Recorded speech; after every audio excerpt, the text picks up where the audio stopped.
দেখো বন্ধুরা, আজকে আমরা মাছের ডিমের বড়া বানাচ্ছি। ধনেপাতা কুচিয়ে দিয়ে দিয়েছি, কাঁচা লঙ্কা, পেঁয়াজ, আর আমি একটু টিকিয়া মশলা দিয়ে দিয়েছি। যে ভালো করে মাখিয়ে নেবো। বেসন দিয়েছি 1 চামচ দেবো।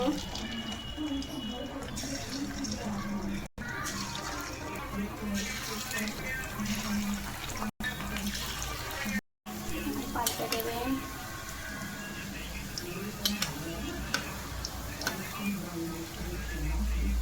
বড়াগুলো কত সুন্দর ফুলেছে, দেখতে কত সুন্দর হয়েছে। বন্ধুরা, আমার হয়ে গেছে। আমি এগুলো শুধু তুলে নেব।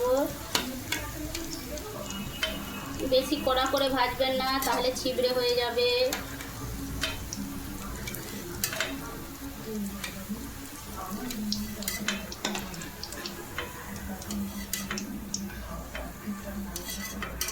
ডিমের বড়া আমার রেডি, মুচমুচে একদম ক্রাঞ্চি ক্রাঞ্চি।